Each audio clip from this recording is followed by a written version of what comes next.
Thank you very much, Mr. Speaker. I'd like to thank my fellow veteran and friend and colleague from Minnesota for being such a strong advocate on this issue, and our friends on the other side of the aisle who have been pushing this issue forward constantly year after year, as we will continue to do so until this issue is resolved. So many of our service members have selflessly put their lives on the line to protect and defend our country.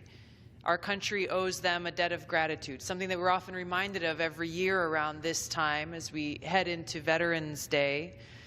But unfortunately, too often, our fellow service members are coming home and they are being prevented from receiving the care that they've earned through their service. They bear the brunt of the human cost of war, with an average of 20 veterans committing suicide every single day. Their families carry this sacrifice and this cost throughout their lives. The rate of mental health and substance use disorders has been steadily rising since 2001. This legislation is bipartisan and would require the VA to provide urgent mental health care services, including an initial mental health assessment to veterans who've participated in combat operations or who have survived sexual assault or harassment.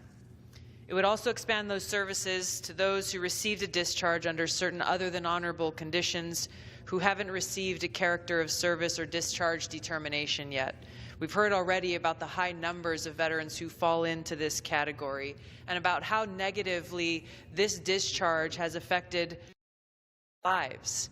When they come home, they're working on their transition to a successful civilian life.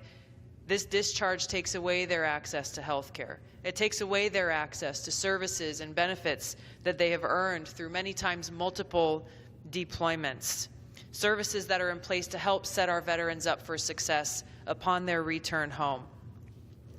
In addition, this bill would require the VA to provide services at non-VA facilities for veterans who live in rural or underserved communities. I can't state how important this is enough, because it affects those veterans in my districts in places, in different islands in the state of Hawaii, who are separated literally by a body of water from the VA clinic. The Veteran Urgent Access to Mental Health Care Act would also mandate the VA to provide additional information for mental health services for veterans and to ensure that they provide annual reports to Congress on those services that they have been providing to our veterans. This is such an important piece of legislation. I urge all of our colleagues to stand up and support its passage and see it through to its enactment, because we cannot afford to leave our men and women in uniform behind.